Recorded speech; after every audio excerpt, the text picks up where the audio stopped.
గలద్దానగండం మిళద్భృంగషండం చలచ్చారుసుండం జగత్ప్రాణసౌండం కనద్దంతకాండం విపద్భంగచండం శివప్రేమపిండం భజే వక్రతుండం లంబోదరం పరమసుందరమేకదంతం రక్తాంతదీర్ఘనయనం పరమం పవిత్రం ఉజ్యద్దివాకరకరోజ్వలకాంతికాంతం విఘ్నేశ్వరం సకల విఘ్నహరం నమామి. రామాయ రామభద్రాయ రామచంద్రాయ వేధసే రఘునాథాయ నాథాయ సీతాయాః పతయే నమః.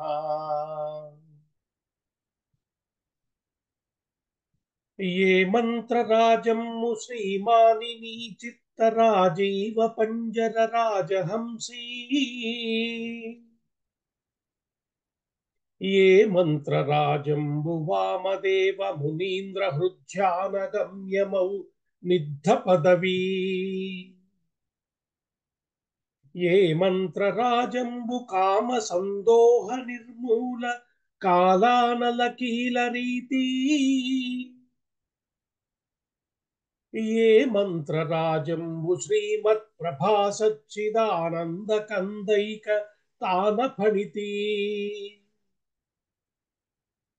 తారక బ్రహ్మరాజీయ తత్వచింతనారహస్య శృతి శిరోధారమౌ ఆ దివ్య మనోహర రామాభిధాన మంత్రరాజం జగముల మనచుగాక.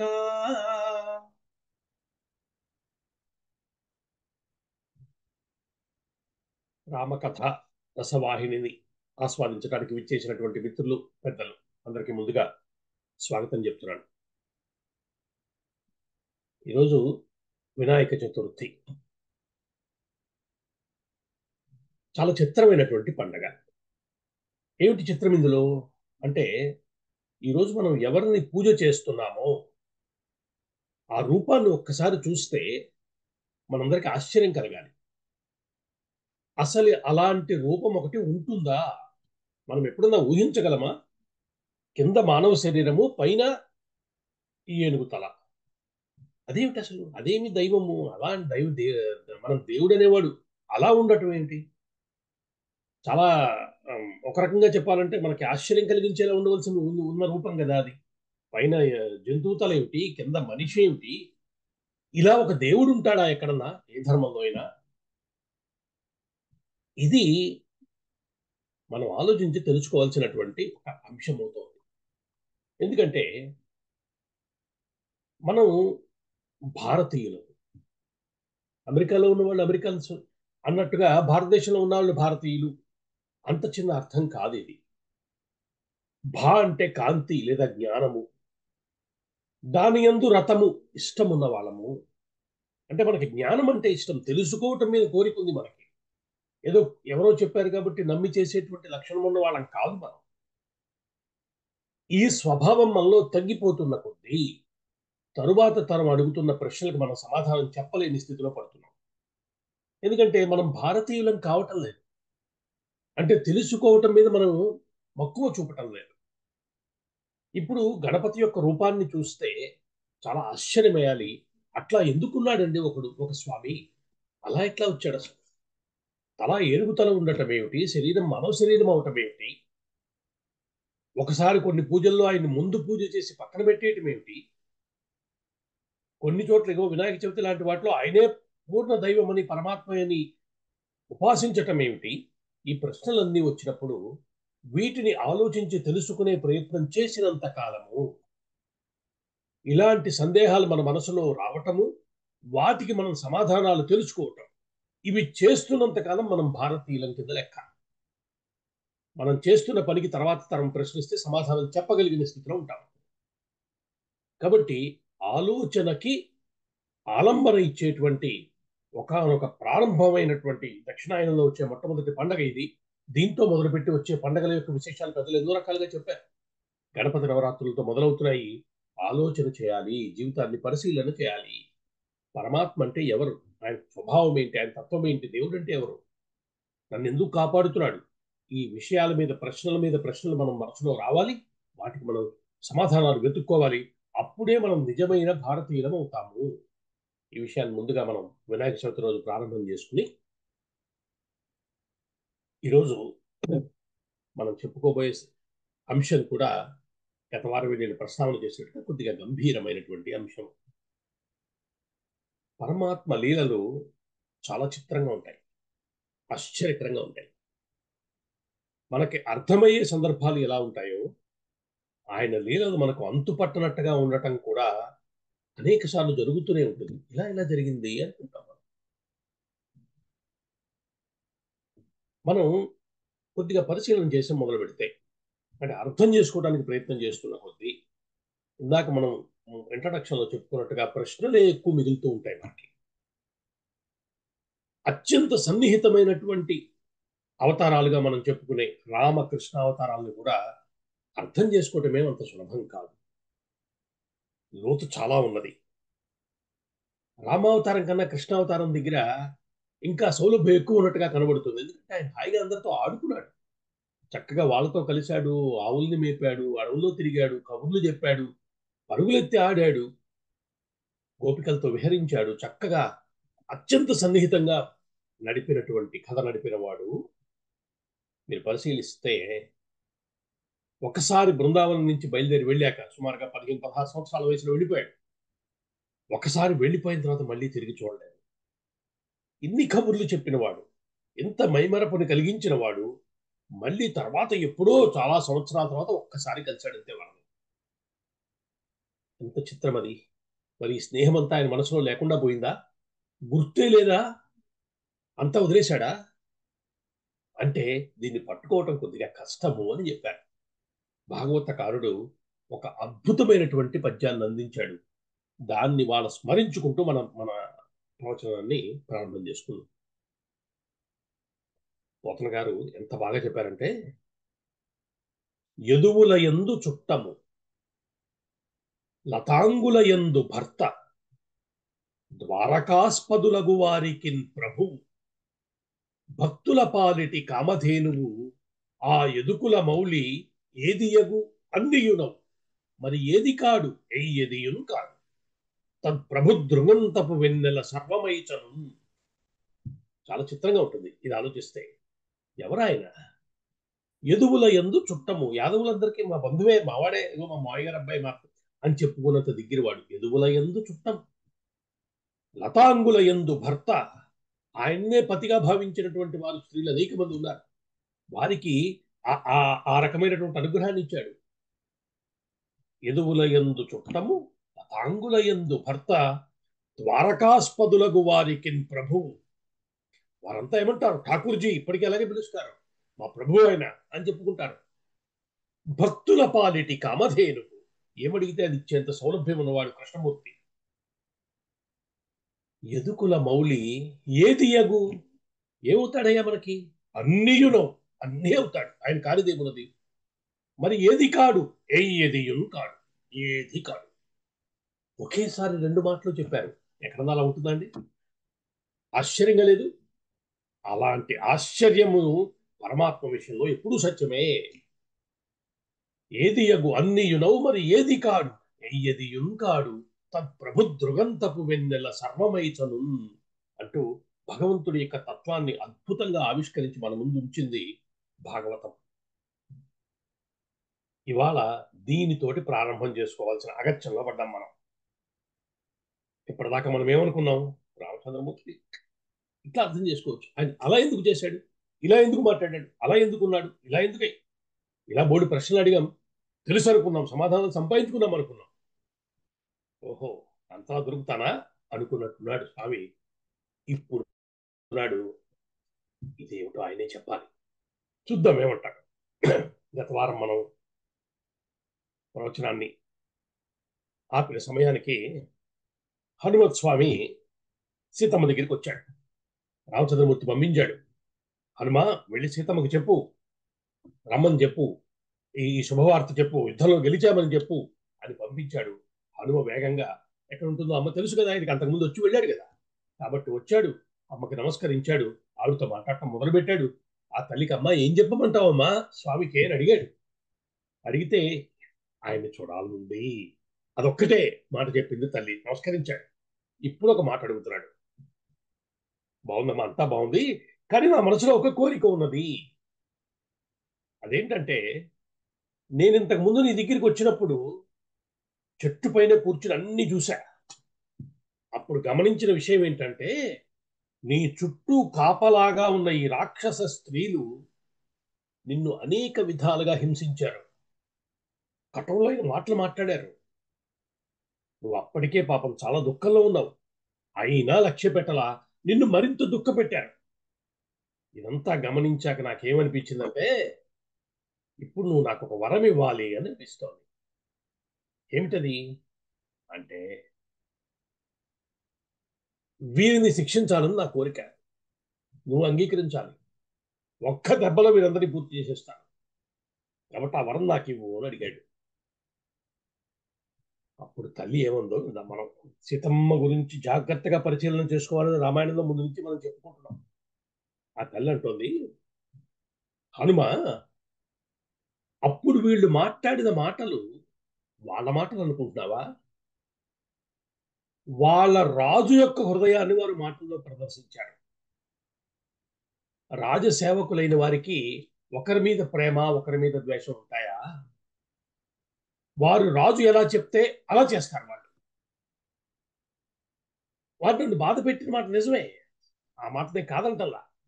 అంటే అలా బాధపడవలసిన స్థితి, దౌర్భాగ్యం నా జీవితంలో ఉన్నాయి, ఇది చెప్తోందమ్మ.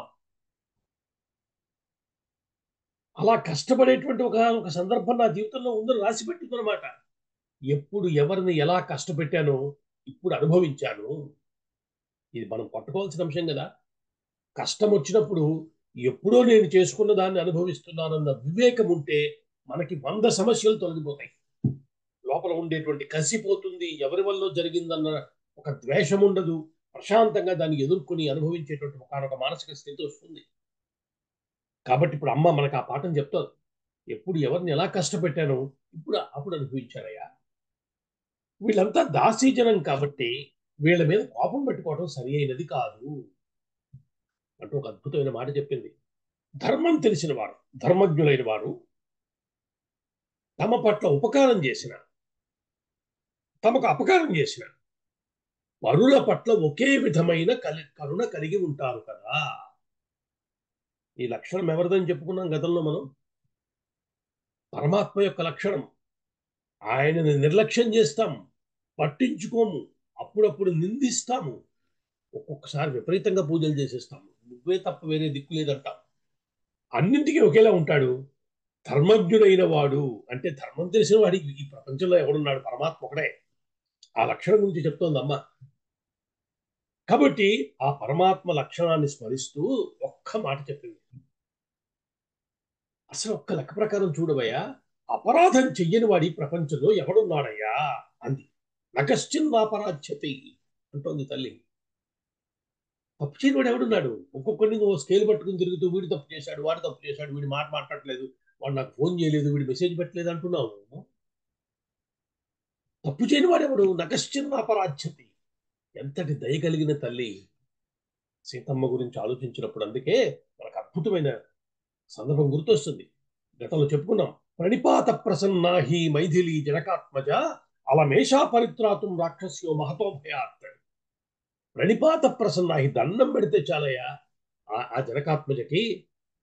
ఏం చేస్తుంది? రాక్షస్యో మహతో భయాత్, మహాభయాల నుంచి. మహాభయం అంటే ఏమిటి? మృత్యువే. అంతటి భయాన్ని నుంచి కూడా దాటించగలిగిన తల్లి.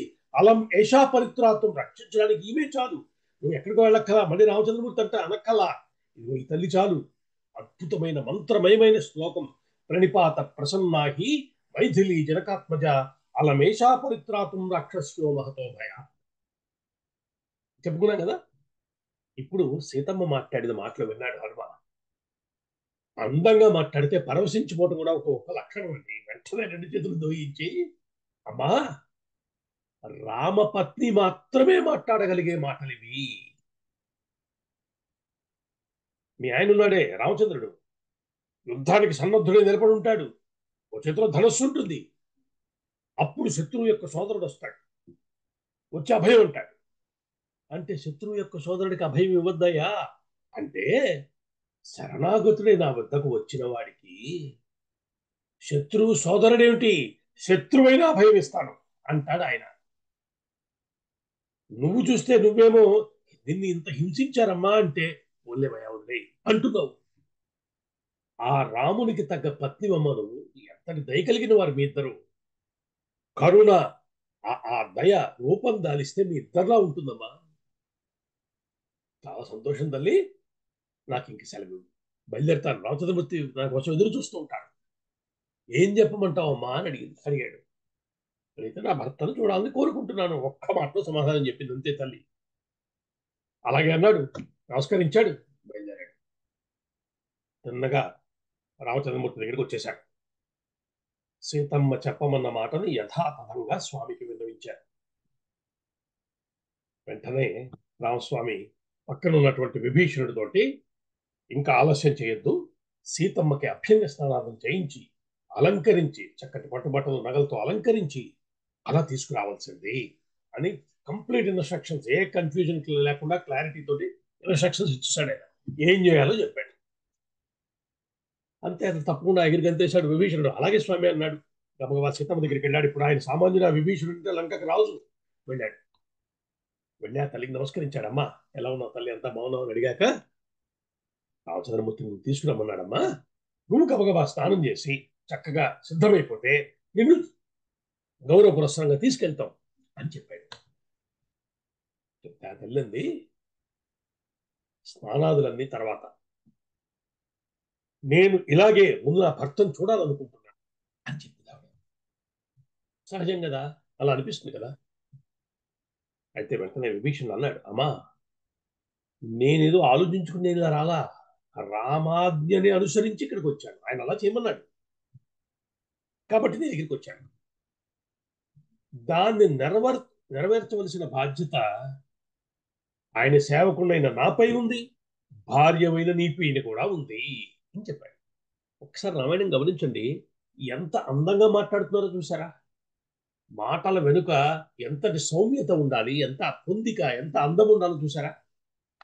అలా చెప్పాడు విభీషణుడు. అలా చెప్పగానే వెంటనే తల్లి అంగీకరించింది. వారు మాట్లాడలేదు ఇంకా. అలాగే ఒప్పుకుంది. వెంటనే విభీషణుడు తన అంతఃపురం నుంచి కాంతలను రప్పించాడు. సీతమ్మని జాగ్రత్తగా గౌరవపురస్సరంగా తీసుకెళ్ళమని చెప్పాడు. అభ్యంగనాది స్నానాలు చేయించి పట్టు వస్త్రాలతోటి, దివ్యమైన ఆభరణాలు, బంగారు ఆభరణాలతోటి అలంకరింపజేసి ఆ తల్లిని ఒక పల్లకీలో కూర్చోబెట్టి రామచంద్రమూర్తి దగ్గరికి తీసుకొస్తున్నాడు. పల్లకీలో వస్తున్న సీతమ్మని దూరం నుంచి రామచంద్రమూర్తి చూశాడు. వాల్మీకి చెప్తున్నాడు, ఒకేసారి 3 భావాలు మెదిరాయిట రాముడి మనస్సులో. ఒకటి ఆనందము, ఇంకోటి దైన్యము, మూడోది రోషము అని 3 భావాలు మెదిరాయి. ఎందుకో కూడా చెప్పేశాడు, మనం ఆలోచించుకోవడానికి అవకాశం, మనకి సమస్య లేదు, హాయిగా చెప్పాడు ఆయనే. ఇంతకాలానికి సీతమ్మను చూస్తున్నానన్న ఆనందం ఖచ్చితంగా కనిపించింది, మొహంలో కనిపించింది ముందు. ఇన్నాళ్ల పాటు ఆ తల్లి అనుభవించిన కష్టాలన్నీ గుర్తొచ్చాయి. ఒక దైన్యం కలిగింది, అరే దయకి సంబంధించిన భావం కలిగింది. ఇలాంటి పరిస్థితికి కారణమైన రావణాసురుడు గుర్తొచ్చాడు, రోషం వచ్చింది. ఈ 3 భావాలు ఒకేసారి కలిగాయి. వెంటనే పక్కన విభీషణ్ తోటి తొందరగా తీసుకుంటామని చెప్పు పలకి అని అంటున్నాడు రామచంద్రమూర్తి. సరే, అమ్మల పలకిలో వస్తుంటే ఆ తల్లిని చూడాలని చుట్టూ ఉన్న వానర వీరులందరూ, వారికి సీతమ్మ అంటే ఎలా ఉంది ఇప్పటిదాకా చూడలే కదా వాళ్ళు. హనుమంతుడు ఒకడే వెళ్ళి చూసి వచ్చాడు, మిగతా ఎవరు చూసిన వాళ్ళు కాదు. కాబట్టి చుట్టూ ఉన్న వానర వీరులందరూ ఒకరికొకరు తోసుకుంటూ ముందుకు వస్తున్నారు. వాళ్ళలా ముందుకు వస్తుంటే అప్పటికి విభీషణుడి పరివారమైన రాక్షస వీరులంతా అక్కడ they are already in the control. వాళ్ళని వెనక్కి నెట్టడం మొదలుపెట్టారు. తప్పకుండా తప్పకుండా వెనక్కి వెళ్ళండి, అమ్మ వస్తున్నారు. ఇది గమనించారు రామచంద్రమూర్తి. ఆయన దొచ్చుకున్నాడు. వారిని వెంటనే వారించి విభీషణుడితో అన్నాడు, ఎవరనుకుంటావు వీరంతా? వీరందరూ నా కోసం ఇంతకాలం ప్రాణాలొడ్డి పోరాడారయ్యా. నా ఎదురుకుండా వీరికి అవమానం జరగటాన్ని నేను సహించలేను. వారు సీతమ్మను చూడాలనుకోవటం సహజం. అయితే నీకు ఒక సందేహం రావచ్చు. రాజకాంతలకు బయటకు వచ్చినప్పుడు కొంత మరుగు ఉండాలి, వారు అందరిలాగా బయట కనిపించినా తిరగరు. ఈ మాట లోకంలో ఉన్నది కదా. ఆ మాట నిజమే, వాస్తవమే. కానీ ఆ శాస్త్రం ఏమని చెప్పింది? కొన్ని ఎక్సెప్షన్స్ కూడా చెప్పింది. వివాహ సమయంలో, అలాగే శారీరకంగా మానసికంగా అస్వస్థులై ఉన్నప్పుడు, యజ్ఞాది క్రతువులు చేస్తున్నప్పుడు, ఆత్మీయులు దూరమై తిరిగి కలుస్తున్న సమయాల్లో, ఇలాంటి సందర్భాలలో ఏ మరుగు లేకుండా వారు నలుగురిలోకి రావటం అభ్యంతరం కాదు. ఇక్కడ రామచంద్రమూర్తి యొక్క స్వభావం కూడా ఒకటి ప్రత్యేకంగా పెద్దలు చెప్తున్నారు. రాముడు ఏ మాట చెప్పినా ఒక ధర్మాన్ని చూపిస్తాడు దాంట్లో. అంటే ఇప్పుడు ఇలా చేశాను అది కాదు, ఇలా ఎందుకు నేను చేశానో ఒక ధర్మసూత్రం కూడా ఉంటుంది. మనం పట్టుకోవడానికి అది మనకి సౌలభ్యం. ఇకపైన ఇంకొక సందర్భం, ఈసారి ఇలాంటి సందర్భం వచ్చినప్పుడు రాముడు ఏం చేశాడు, రాముడు ఏం చెప్పాడో చూసుకుంటే క్లారిటీ వచ్చేస్తుంది మనకి. కాబట్టి అది రాముడి యొక్క ప్రవర్తన. ఇక్కడ కూడా చెప్పాడు. కాబట్టి శాస్త్రం ఇచ్చిన ఎగ్జంప్షన్ ఉంది, ఇప్పుడు అది అప్లై అవుతుంది. ఈ రోజు సీతమ్మ నా మిత్రులతో కూడుకుని ఉన్న నన్ను చూడాలని నేను కోరుకుంటున్నాను, స్పష్టంగా చెప్పాడు. వెంటనే వాళ్ళు ఆపాడు. విభీషణుడు, సీతమ్మ అక్కడికి వచ్చింది. తల్లి పల్లకీలోంచి దిగి రామచంద్రమూర్తి వైపు అడుగులు వేయడం మొదలుపెట్టింది. చుట్టూ ఉన్నటువంటి వానర వీరులు సీతమ్మని చూస్తున్నారు. అలాగే రామచంద్రమూర్తి వంక కూడా చూస్తున్నారు. అంటే ఇంతకాలం తర్వాత సీతమ్మను చూసిన రామచంద్రమూర్తి ముఖంలో కనిపించే భావాలు ఎలా ఉంటాయి? ఇది వాళ్ళకున్న ఉత్సుకత. కాబట్టి అటు సీతమ్మ వంక చూస్తున్నారు, ఇటు రామచంద్రమూర్తి వంక కూడా చూస్తున్నారు. అయితే ఆశ్చర్యం ఏంటంటే, ఇంతవరకు వాళ్ళు చూడని ఒక చిత్రమైన భావం ఏదో రామచంద్రమూర్తి మొహంలో కదులుతున్నట్టుగా కనిపిస్తోంది. కొద్దిగా పరికించి చూస్తే వస్తున్న సీతమ్మ పట్ల అనాదరణ భావం ఉన్నదా అనిపిస్తోంది. ఆమె యందు రామునికి ప్రీతిభావం ఉన్నదా లేక తగ్గిందా అన్న సందేహం కూడా కలుగుతోంది. అలా ఉంది. అందరూ టెన్స్ గా చూస్తున్నారు. దగ్గరకు వస్తున్న సీతమ్మ మేలి ముసుగు ధరించి ఉన్నది. కొద్దిగా పైకెత్తి భర్త వంక చూసింది.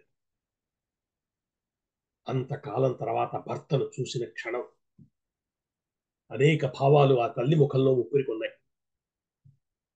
ఆనందం, కొంత ఆశ్చర్యము, స్నేహము, ప్రేమ, ఇన్ని భావాలు కలిపి దుఃఖంగా మారింది. ఆ తల్లి ఆర్యపుత్ర అని సంబోధిస్తూ కన్నుల వెంట నీరు కారుస్తుండగా ఆ తల్లి గొంతు గద్గదమైపోయింది. మాట రాని స్థితి. ఆ స్థితిని గమనిస్తున్నారు రామచంద్రమూర్తి. ఏవో భావాలను లోపల ఉంచుకుని బయటకు గంభీరంగా మాట్లాడుతున్న వాడి వలె చెప్పడం మొదలుపెట్టారు. సంబోధన ఏమీ లేదు. తిన్నగా విషయంలోకి వచ్చేశారు. ఏమంటున్నారు?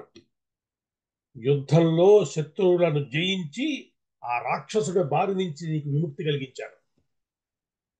ఎందుకు? ఒక పరాక్రమవంతుడైన వీరుడు చేయవలసిన పనిని నేను చేశాను. ఈ పని వల్ల ఏకకాలంలో అటు శత్రువుని, అతడి వల్ల నాకు కలిగిన అవమానాన్ని రెండింటినీ సమూలంగా తుడిచిపెట్టేశాను. దాంతో భార్యను అపహరించిన శత్రువుని ఏమీ చేయలేకపోయాడు అన్న కళంకం ఇంక నాకు రాదు. అంతేకాదు, నేను చేసిన ప్రతిజ్ఞ కూడా తీర్చుకున్నా. రావణుడి చేత అపహరింపబడి నువ్వు నాకు దూరం అయ్యావు. అది కేవలం దైవ సంకల్పం వల్ల జరిగింది. దానికి నేనేం చేయను అని నేను అల్లా. నా మానుష ప్రయత్నంతో దానిని అధిగమించి నీకు రాక్షసుడి చెర నుంచి విముక్తి కల్పించాను. ఇదిగో ఇక్కడ ఉన్నారే వీళ్ళందరూ, లక్ష్మణుడు, సుగ్రీవుడు, విభీషణుడు, హనుమంతుడు, వీళ్ళందరి సహకారం వల్ల నేను ఈ కఠినమైన కార్యాన్ని సాధించగలిగాను అంటూ ఇలా మాట్లాడుతున్నాడు రామచంద్రమూర్తి. ఆయన ఏమంటున్నాడో అర్థం కాలేదు. ఆయన అంతర్యం ఏమిటో అర్థం కాక సీతమ్మ ఒక్కసారి తలెత్తి ముఖాన్ని చూసి కళ్ళనీళ్లతోటి తల దించుకుని నిలబడి ఉంది. చిత్రంగా అలా తల వంచుకుని కన్నీళ్లతో నిలబడిన సీతమ్మను చూడగానే రాముని కంఠంలో పారుష్యము, కఠినత్వం మరింత పెరిగాయట. మహర్షులా రాశారు. ఆయన మళ్ళీ అంటున్నాడు, ఒక మనుష్యునిగా నా కర్తవ్యం ఏమిటో దాన్ని ఇంతవరకు నేను నిర్వర్తించాను. ఇందరి సహకారంతో శత్రువుని జయించిన కారణం నిన్ను తిరిగి పొందటం కోసం కాదు, మా ఇక్ష్వాకు వంశానికి అపకీర్తి రాకూడదని. లోకంలో సదాచారం కాపాడబడాలి. అందుకోసం నాకు వచ్చిన అపవాదాన్ని తొలగించుకోవాలి. వీటి కోసం నేను ఈ యుద్ధాన్ని చేశాను. సీత, నీ చరిత్ర సందేహాస్పదమైనది. కంటి జబ్బు చేసిన వాడికి దీపాన్ని చూడటం ఎలా ప్రతికూలమో అలా ఇప్పుడు నువ్వు నాకు ప్రతికూలురాలివి. జానకి, ఇప్పుడు నువ్వు ఈ 10 దిక్కుల్లో నీకు ఇష్టం ఉన్న వచ్చే దిక్కు వెళ్ళవచ్చు. నీతో నాకు ఇంకా పని లేదు. ఏ పురుషుడైనా పరులొచ్చే అపహరింపబడ్డ స్త్రీని, పైగా ఇంతకాలం పరుల ఆధీనంలో ఉన్న స్త్రీని తిరిగి భార్యగా స్వీకరిస్తాడా? రావణుని యొక్క దుష్టమైన చూపులు నీ మీద పడ్డాక నేను తిరిగి నిన్ను స్వీకరించటం కుదరదు. నా కీర్తిని నిలబెట్టుకోవడం కొరకే నేను ఈ పని చేశాను. నాకు నీపై ఏ విధమైన ఆసక్తి లేదు కనుక నీ ఇష్టం ఉన్న చోటికి నువ్వు వెళ్ళవచ్చు. నీకు రక్షణ కావాలంటే లక్ష్మణుడో, భరతుడో, శత్రుఘ్నుడో, లేక విభీషణుడో ఎవరి దగ్గరికైనా వెళ్ళి ఉండవచ్చు. ఇవి రామచంద్రమూర్తి పలికిన పలుకులు. ఈ మాటలు వింటున్న సీతమ్మ నిలువెల్లా కంపించిపోయింది. ఒక మదపు టేనుగు తన తొండంతో లాగి పాడేసిన తీగ ఎలా ఉంటుంది అలా వణికిపోయింది ఆ తల్లి. కానీ సామాన్యురాలు కాదు కాబట్టి ఒక్క నిమిషంలోనే సర్దుకుంది. తిరిగి మాట్లాడటం మొదలుపెట్టింది. ఒక పామరుడైన వాడు, ఏ సంస్కారం లేనటువంటి వ్యక్తి మాట్లాడినట్టు మాట్లాడుతున్నావు.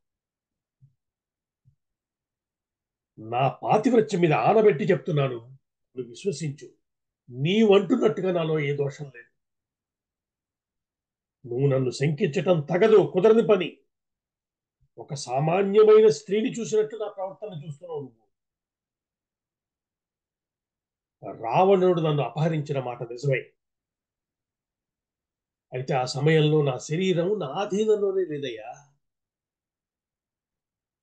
ఆ సమయంలో నా ఆధీనంలో ఉన్నది నా హృదయం మాత్రమే. ఆ హృదయం నీ వద్ద ఉన్నది. నా అధీనంలో లేని నా శరీరాన్ని నేను ఏం చేయగలను, ఎలా కాపాడుకోగలను అంటోంది. ఆ తల్లి మాట్లాడుతుంటే గొంతు గద్గదమైపోయింది. అయినా ఈ మాట ఏదో హనుమంతుడిని నా వద్దకు పంపినప్పుడే అతని ద్వారా చెప్పించి ఉంటే నేను ఈ పాటికి నా జీవితాన్ని పరిచయించి ఉండేదాన్ని. రాముడు నిన్ను వదిలిపెట్టాడు అన్న ఒక్క మాట నా చెవిలో పడుంటే నీకింత శ్రమ కలిగి ఉండేది కాదు. ఇందరిని కూడగట్టుకుని ఇంత శ్రమపడి ఇంత దూరం వచ్చి ఇంత యుద్ధం చేయవలసిన అవసరమే నీకు ఉండేది కాదు.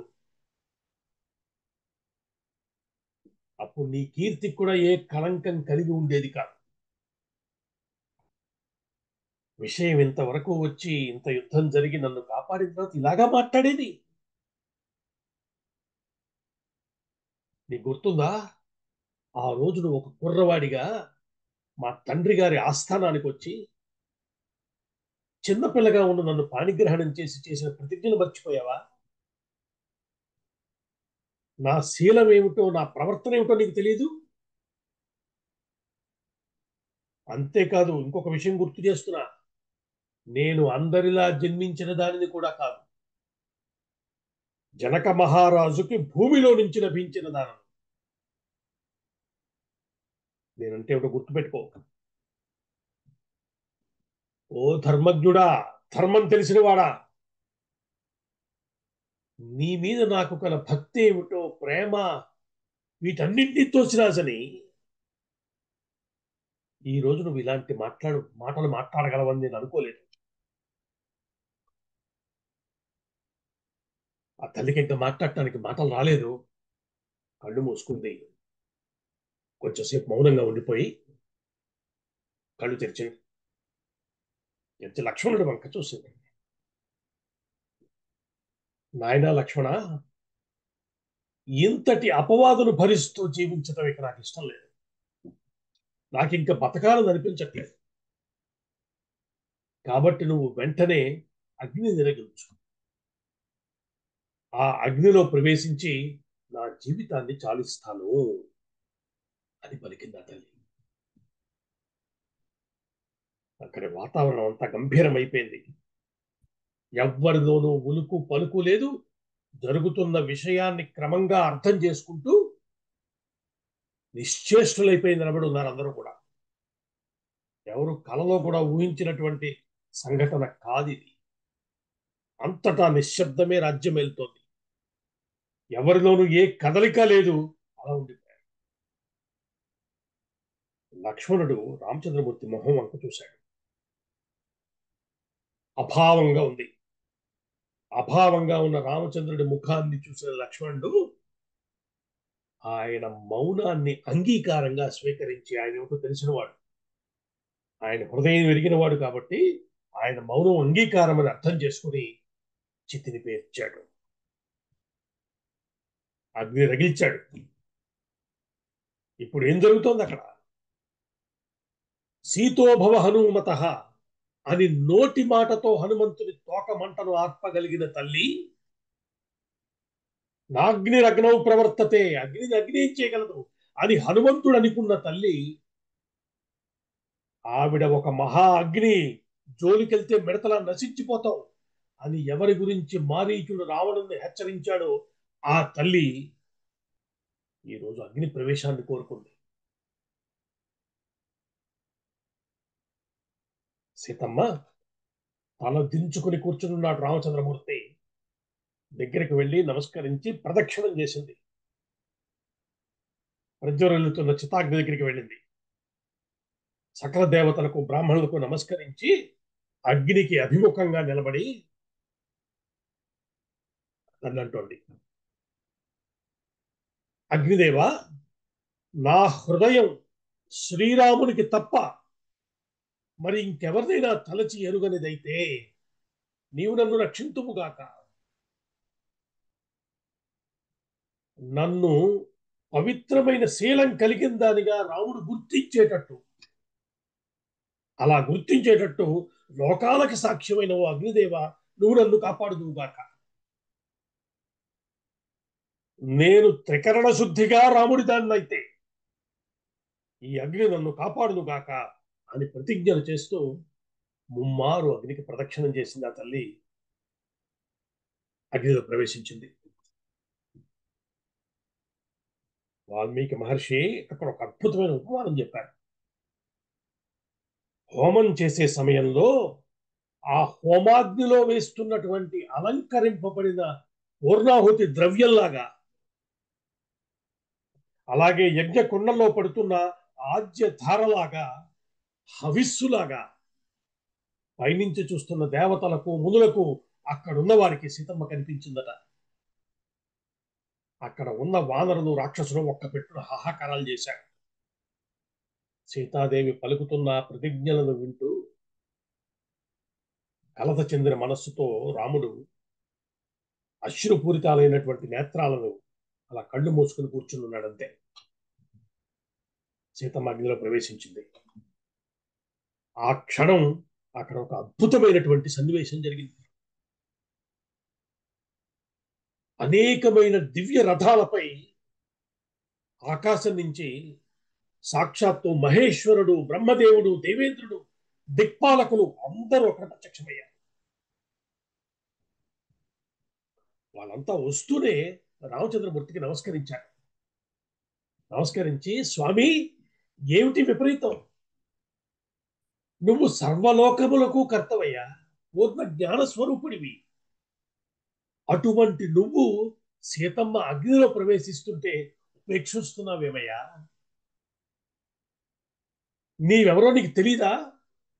నువ్వు ఆది మధ్యాంతరహితుడివి, సాక్షాత్తు విష్ణుమూర్తివి. ఇలా ఒక పామరులాగా సీతమ్మను ఉపేక్షిస్తున్నావేం ప్రభు అని ప్రార్థన చేశారు. చిత్రంగా ఆ రామచంద్రమూర్తి స్పందన కూడా ఆశ్చర్యంగా కనిపించింది అక్కడ. ఈ మాటలు విన్న రామచంద్రుడు ఆశ్చర్యపడి లేచి నిలబడ్డాడు. అంటున్నాడు, ఓ బ్రహ్మరుద్రాది దేవతలారా, ఆత్మానం మానుషం మన్యే రామం దశరథాత్మజం. నేను దశరథ మహారాజు గారి కొడుకునయ్యా, మానవుండని అనుకుంటున్నాను.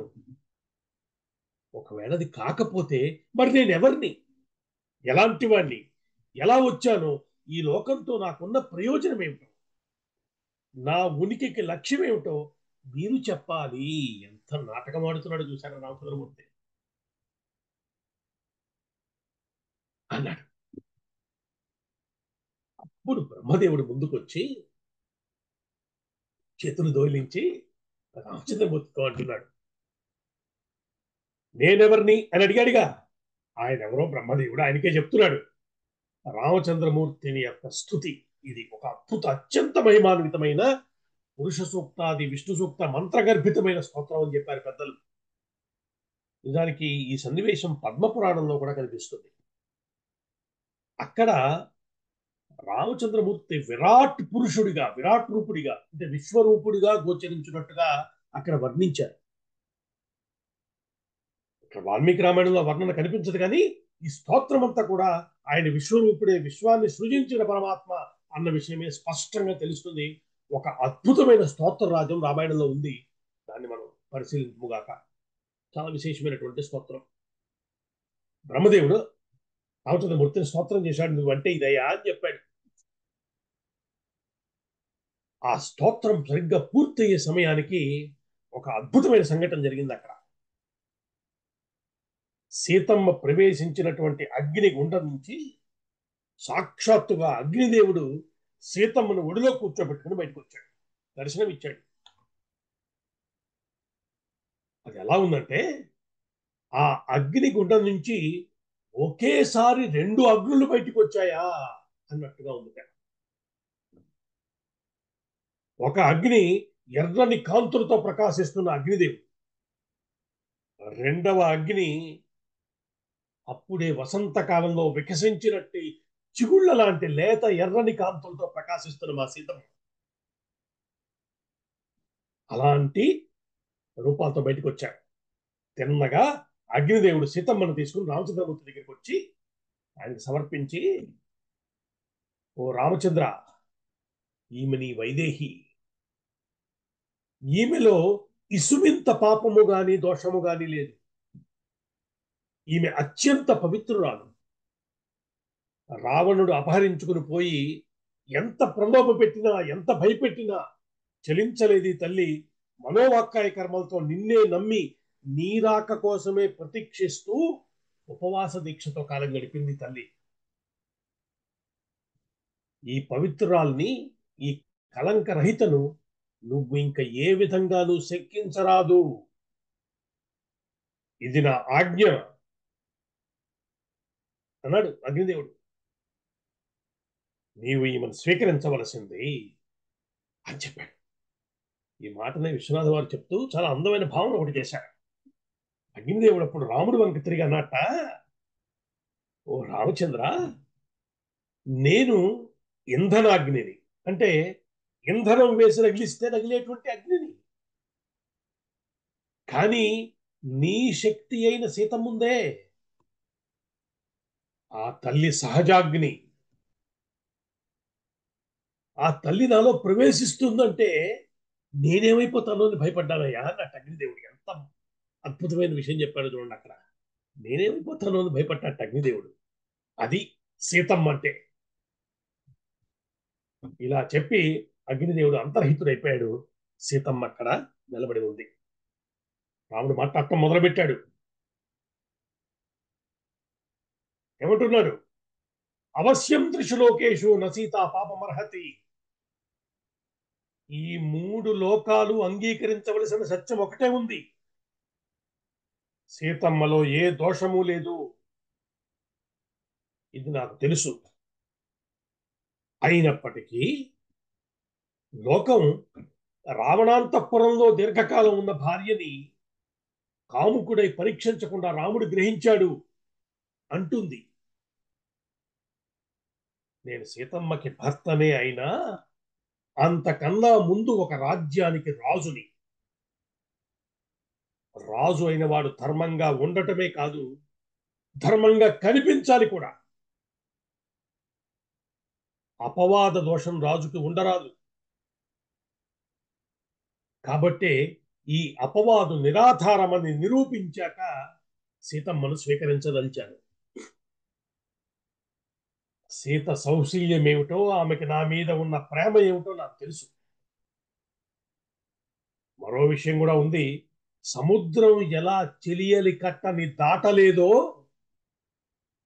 అలా రావణుడు కూడా సీతమ్మతో హద్దు మీరి ప్రవర్తించలేడు. నాకు తెలుసా విషయం. వాడి వల్ల అవదు. ఇంకా సీతమ్మను నా నుంచి ఎవరు విడదీయలేరు. అనన్యాహిమయా సీత భాస్కరైన ప్రభాయథ. అద్భుతమైన మాట చెప్పాడు. సూర్యుడి నుంచి కాంతిని ఎలా విడదీయలేరో నా నుంచి సీతను అలా వేరు చేయలేరు. ఇప్పుడు నేను సీతమ్మను తిరిగి స్వీకరిస్తున్నాను అని ప్రకటించాడు. సీతమ్మ పవిత్రురాలు అన్న ఈ ప్రకటనకి సాక్షులెవరు? అక్కడ ఉన్న సమస్తమైన దేవతలు, వానరులు, రాక్షసులు కూడా.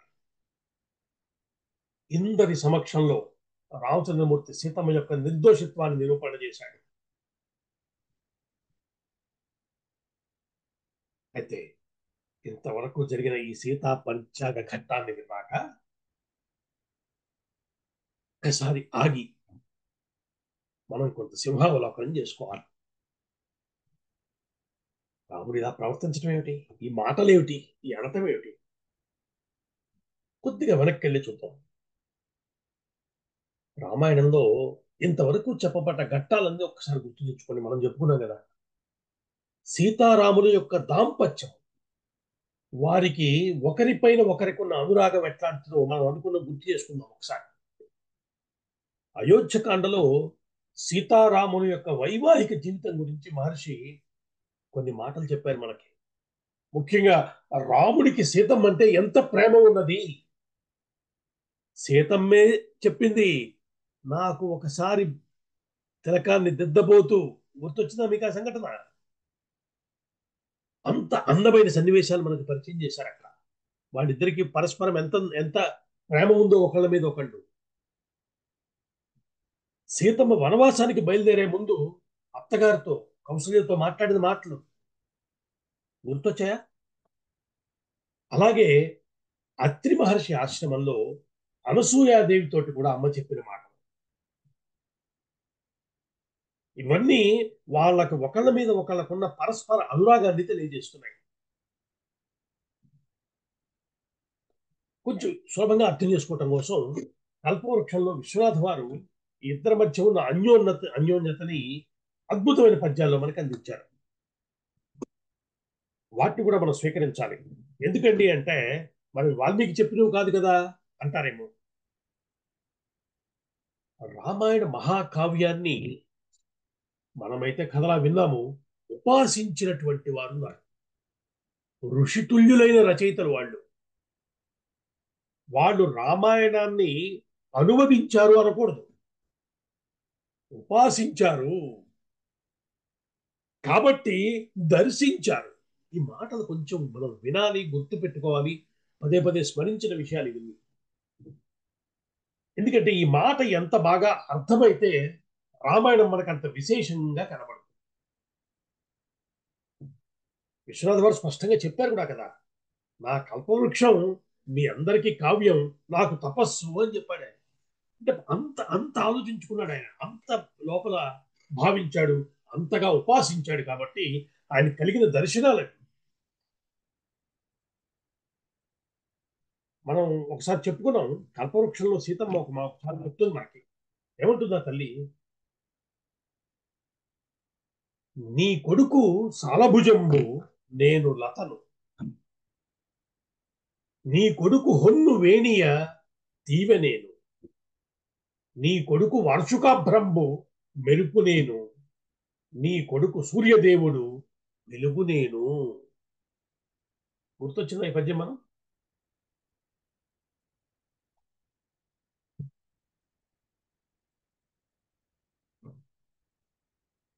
అంటే ఏం చెప్తోందో తల్లి, భార్యాభర్తల మధ్య ఉండేటువంటి సంబంధాన్ని ఇంతకన్నా బాగా చెప్పటం ఎవరికి బహుశా కుదరదు, అంత అందంగా చెప్పిందమ్మా. మనకి రామాయణంలో ప్రధాన పాత్రలైన వాళ్ళు ముగ్గురు కదా, రాముడు, సీతమ్మ, హనుమ. హనుమ మొట్టమొదటిసారి సీతమ్మను చూసినప్పుడు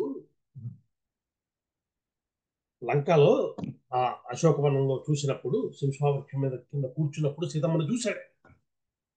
చూడగానే ఆయన ఏమనుకున్నాడు విశ్వనాథ వారు మనకు చెప్పారు. చేతమునందు పూర్వమున శ్రీరఘురాముని రింగినట్టునే తలపోసినాడా. నేను ఇప్పటిదాకా ఏమంటున్నానంటే, రావుడు అంటే ఏమిటో నాకు బాగా తెలుసు అనుకున్నా. నేడు ఈ యమగాంచిన ఎంత సర్వమజ్ఞాతముగాక నుండెడను సంగతి నాకెరుంగనయ్యేడు. ఇప్పుడు ఈవిని చూస్తే నాకు ఇప్పటిదాకా రాముడి గురించి తెలిసినంత ఏం సరిపోదు అసలు అనిపించింది. సీత నెరుంగకుండా రఘుశేఖరుడు అర్థము కాడు పూర్తిగా. సీతమ్మ అంటే ఏమిటో తెలిస్తే రాముడు అంటే ఏమిటో తెలుస్తుంది. ఇప్పుడు ఎలాంటి దంపతులు వాళ్ళిద్దరూ మనకు అర్థమవుతున్నారు. అలాంటి వారిని చూస్తున్నాం. ఇప్పుడు రాముడు మాట్లాడిన మాట వెనకాల ఈ బ్యాక్గ్రౌండ్ బాగా గుర్తుండాలి. పైగా పైన చెప్పిన మాటల్లో ఒక చోట రాముడు అన్నే అన్నాడు, మీరు జాగ్రత్తగా వినుంటే, నువ్వు నాకు ప్రతికూలురాలివి అన్నాడు కదా. ఎలా అంటే కంటిరోగికి దీపం వలే అని చెప్పాడుగా. దీపో నేత్రాతురశైవ, ఇది ఎగ్జాక్ట్ వర్డ్ అక్కడ. అంటే కంటి రోగికి దీపము దాని అసలు స్వరూపంతో కనిపించదు. అంటే ఇప్పుడు ఆ దోషము రోగమున్న కంటిదా దీపానిదా? అంటే అక్కడ స్వామి చెప్తున్నాడు, నువ్వు దీపం వంటి దానవు, నిన్ను సందేహించిన వాడు రోగమున్న కంటి వంటి వాడు. దోషం కన్నులో ఉంది కానీ దీపంలో లేదు. ఈ మాట సీతమ్మ కూడా కొంత అర్థం చేసుకుందేమో అనిపిస్తుంది మనకి. అందుకే మీ తర్వాత ఎప్పుడు కూడా సీతమ్మ రాముని తప్పు పట్టడం కనిపించదు. మీరు రామాయణంలో మొత్తం మీద చూడండి, ఇక్కడ నువ్వు అలా అన్నావు ఇలా అన్నావు అంత పరీక్ష పెట్టావు ఎప్పుడు అంతగా ఇక్కడ లేదుగా. అంటే ఆ తల్లికి అర్థమైందేదో నాకు అర్థం కాలేదని కదా అర్థం. నాకు తెలిసిన మేరకు, పర్సనల్ గా నాకు ఈ అప్పాజీ అన్న వాడికి తెలిసిన మేరకు, రాముడు తప్పు చేయడు. ఎందుకంటే 64 సుగుణాల రాశండి ఆయన. శత్రువు కూడా ఆయన ఎదుర్కొన్నా నిలబడి, నువ్వు ఇలా తప్పు చేసావు, తప్పు పట్టలేని వ్యక్తిత్వం కలిగిన వాడు. అందుకని మర్యాద పురుషోత్తముడు కాబట్టి ఆయన తప్పు చేయడు. మరి ఈ సన్నివేశంలో ఆయన మాట్లాడిన తీరు అంటే నాకేమనిపిస్తుందంటే, రాముడు నాకు పూర్తిగా అర్థమైపోతాడు అనుకోవటం నా అహంకారం కాదా? నా చిన్న బుద్ధికి, నా అవగాహనకు మించిన ఉన్నతమైన రాశీభూతమైన సద్గుణ సంపన్నుడు నాకు అర్థం అవ్వాలనుకోవటం కుదిరే పనే. భగవత్ సృష్టి మీరు పరిశీలన చేస్తే ఎన్నో ఆశ్చర్యకరమైన అంశాలు కనిపిస్తున్నాయి. ఎన్నో చిత్రమైన విషయాలు రోజు మనం చూస్తూ ఉంటాం సృష్టిలో. అలాంటి సృష్టినే సృజించిన భగవంతుడే దిగి వచ్చి స్వయంగా తానే నడిపిన లీలలో అంతా నాకు అర్థం కావాలని అనుకోవటం మానేసి జరిగిన దాన్ని జరిగినట్టుగా తెలుసుకునే ప్రయత్నమే చెయ్యగలిగిన బలహీనత ఒకటి నాకుందని నేను అంగీకరిస్తూ లీలామానుష విగ్రహుడైన రామచంద్రమూర్తికి శిరస్సు వంచి నమస్కరిస్తూ తర్వాత కథలోకి ప్రవేశిస్తున్నాడు. ఇంతకన్నా నేను చెప్పగలిగింది ఈ విషయంలో మరో ఏమీ లేదు. అప్పుడు దేవతలంతా పుష్పవృష్టి కురిపించారు. అప్పుడు శివుడు చెప్తున్నాడు, రామా, వైష్ణవుడు వచ్చాడు కదా అక్కడికి. ఆయన అంటున్నాడు రాముడితోటి, రామా, నువ్వు సాక్షాత్తు నారాయణుడివి. ఈమె నీకు అవిభాజ్యురాలైనటువంటి శ్రీ మహాలక్ష్మి. మీ ఇరువురు లోక రక్షణ కోసం ఆవిర్భవించారు. ఇప్పుడు రావణ సంహారం పూర్తయింది కాబట్టి ఇక అయోధ్య నగరానికి వెళ్ళి సింహాసనాన్ని అధిష్ఠించవలసింది అని చెప్పాడు. ఈ దివ్యమైనటువంటి సీతా అగ్ని ప్రవేశ ఘట్టం తరువాత ఇక పైన సీతారాములిద్దరూ కలిసి పూర్ణ సీతారామ తత్వంగా రామాయణంలో మనకి దర్శనమిస్తాడు. ఆ భావం జాగ్రత్తగా పట్టుకుని మనసులో నిలుపుకోవాలి మనం. ఇక్కడ ఈ సందర్భంలో మరొక ఆశ్చర్యమైన సంఘటన కూడా జరిగింది. మహేశ్వరుడు శివుడు చెప్తున్నాడు కదా, రామచంద్ర, ఇప్పటికి అంతా సుఖవంతమైంది కాబట్టి వెంటనే బయలుదేరు, శీఘ్రంగా అయోధ్య చేరుకో. నీకోసమే ఎదురు చూస్తున్నాడు భరతుడు అక్కడ. అతన్ని ఓదార్చు, ముగ్గురు తల్లులకు ఆనందాన్ని కలిగించు. శివుడు ఆశీర్వదిస్తున్నాడు. మహారాజుగా సర్వజనులకు ఆహ్లాదకరంగా రాజ్యపాలన సాగించు. యజ్ఞ యాగాదులతో దేవతలను సంతోషపెట్టు అని చెప్తూ, రామా, ఇదిగో మీ నాన్నగారు అని చూపించాడు. అప్పుడు అక్కడికి దశరథుడు వచ్చున్నాడు. మీ తండ్రి దశరథుడు మీ అన్నదమ్ముల వీరోచిత కృత్యాల వల్ల మీ తండ్రికి ఇంద్రలోకం ప్రాప్తించింది. అక్కడున్నాడు ఆయన. ఇప్పుడు మిమ్మల్ని చూడటం కోసం దివ్య విమానం మీద వచ్చున్నాడు. ఆయనకి నమస్కరించండి అని శివుడు చెప్పాడు. రామలక్ష్మణులు ఇద్దరు ఆనందాశ్చర్యాలతోటి సూర్యుడిలో వెలిగిపోతున్న దశరథ మహారాజుకి నమస్కరించాడు. దశరథుడు ఆ వధాన్ని దిగొచ్చి వాళ్ళిద్దరిని కౌగిలించుకున్నాడు. ఆయన అంటున్నాడు, నాయన రామచంద్ర, నువ్వు నా మాటను నిలపటం కోసం ఎంతో కష్టపడ్డావయ్యా. నీ వలన నేను తరించాను. అయితే ఇప్పుడు నాకు అర్థమవుతున్న ఒక విషయం ఏమిటంటే, రావణాసురుని వధ కోసమే దేవతలందరూ కలిసి ప్రణాళిక రచించారు అని ఇప్పుడు నాకు తెలుస్తోంది. కైకేయికి ఆ బుద్ధి పుట్టడం, ఆ విధమైన వరాలను కోరుకోవటం, వాటి కోసం ఆమె పట్టుబట్టడం, నేను అసహాయుడై వాటికి అంగీకరించటం, ఇవన్నీ దేని వల్ల జరిగాయి అంటే ఇది దేవతల ప్రణాళిక. దేవతలే అలా నిశ్చయించినప్పుడు మన సంకల్పాలు ఇబ్బంది చేస్తాయి. అంటే ఇక్కడ మాట అన్నాడు, దివ్యమైన కొన్ని సూక్ష్మ రహస్యాలు స్థూలమైన మానుష దేహంతో మనం తెలుసుకోలేము. నేను ఉత్తమ లోకాలకు చేరిన తర్వాత ఈ విషయాలన్నీ నాకు అర్థమవుతున్నాయి. ఇప్పుడు నేనేం కోరుకుంటానంటే, నువ్వు వెంటనే వెళ్ళి ధర్మాత్ముడైన భరతుణ్ణి కలుసుకో. నువ్వు నీ తమ్ముళ్ళతో కలిసి బహుకాలం రాజ్యాన్ని పరిపాలన చెయ్యాలి అని ఆశీర్వదించిన తండ్రికి రామచంద్రమూర్తి నమస్కరించాడు. నమస్కరించి ఇక్కడ ఆయన మాట అంటున్నాడు, నాన్నగారు, నేను మిమ్మల్ని కోరుకుంటున్నది ఏమిటంటే, మీరు కైకేయి పట్ల భరతుని పట్ల ఆగ్రహాన్ని ప్రదర్శించకూడదు. వాళ్ళ మీద మీరు అనుగ్రహాన్ని చూపించాలి. ఎందుకంటే మీరు దేహ పరిత్యాగం చేస్తున్న సమయంలో అప్పుడున్న ఆగ్రహంతో మీరు కైకేయితో ఏమన్నారు, నేను నిన్ను నీ పుత్రుణ్ణి త్యజిస్తున్నాను అన్నారు, వదిలిపెట్టేస్తున్నాను అన్నారు. అది వాళ్ళిద్దరికీ మంచిది కాదు.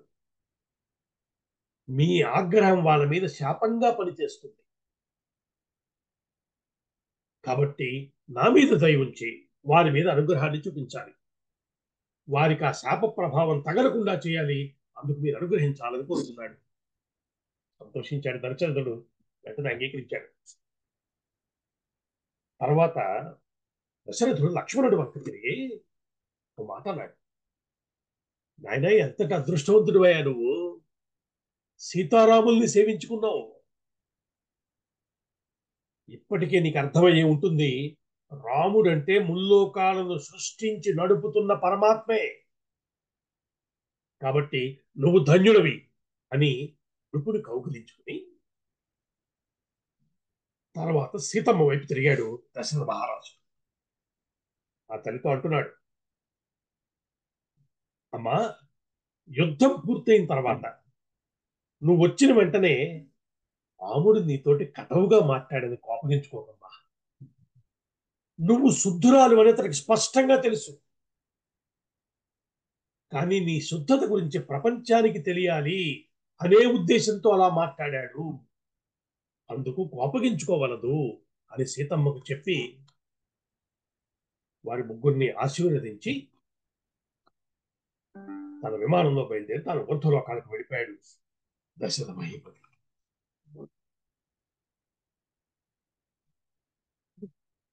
అప్పుడు ఇంద్రుడు శ్రీరాముడికి నమస్కరించి, రామచంద్ర, ఇంకా మేము కూడా బయలుదేరుతాం. కానీ ముందుగా మీకు ఏది ప్రీతికరమో ఆ పని ఏమిటో ఒక్కటి చెప్పు. చేసి వెళ్ళాలని మా కోరిక. నీకు ఏదైనా సంతోషపెట్టి వెళ్ళాలని మాకు అనిపిస్తుంది. నీ అభీష్టం ఏమిటో తెలియజేస్తే దాన్ని పూర్తి చేసి మేము వెళ్ళిపోతాం అని చెప్పాడు. రాముడు అన్నాడప్పుడు, దేవేంద్ర, మీరందరూ నా ఎడల నిజంగా ప్రీతి కలిగి ఉన్నట్టయితే నాకు కోరిక ఉంది. ఈ మహాయుద్ధంలో నాకు సహకరించడం కోసం తమ జీవితాల్ని అర్పణ చేసినటువంటి వానర వీరులందరినీ తిరిగి బతికించాలి. అది నా కోరిక. కేవలం బతకటం మాత్రమే కాదు, వాళ్ళు జీవించి ఉన్నంత కాలం వాళ్ళ ఆహారానికి ఆరోగ్యానికి ఏ లోటు లేకుండా ఉండుగాక నా రెండో కోరిక అని చెప్పాడు. సంతోషించాడు దేవేంద్రుడు. తథాస్తు అని ఆశీర్వదించి తన లోకానికి తాను వెళ్ళిపోయాడు. వెంటనే యుద్ధరంగంలో మరణించి పడి ఉన్నటువంటి వానరులందరూ సజీవులై లేచి నిలబడ్డారు. అంటే ఇక్కడ మనకు తెలుస్తున్న విషయం ఏమిటి? రామకార్యం కోసం పనిచేసిన వాళ్ళు ఏ రకంగానూ నష్టపోలేదు. ఏ రకంగాను అంటే భౌతికంగాను పారమార్థికంగాను. ఇది రాముని యొక్క సౌజన్యము. ఇది మనం అర్థం చేసుకోవాలి. అప్పుడు విభీషణుడు ముందుకు వచ్చి, రామచంద్ర, ఇప్పుడు మీరు మంగళ స్నానాదులు చేసి నూతన వస్త్రాలు ధరించి శీఘ్రంగా అయోధ్యకు బయలుదేరాలి. మీ వనవాస దీక్షాకాలం పూర్తిగా వస్తోంది అని చెప్పాడు. చెప్పగానే రావుడు అన్నాడు, నేను వెంటనే భరతుడిని చూడాలి. అతడు నా కోసం అక్కడ నార చీరలు ధరించి దీక్షలో ఉన్నాడు. అక్కడికి వెళ్ళాక అతన్ని కలిసిన తర్వాతే నా దీక్ష విరమణ ఉంటుంది అని ప్రకటించాడు. ఈయన వెంటనే సంతోషించాడు విభీషణుడు.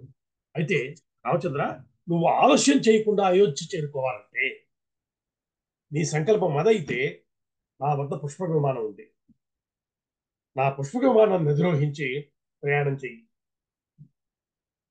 అది మాకు మా సోదరుడైన కుబేరుని దగ్గర నుంచి మా అన్నగారు లాక్కొచ్చాడు. అది మా నా దగ్గరే ఉంది. ఎంతమంది ఎక్కినా ఏ రకమైన ఇబ్బంది ఉండదు.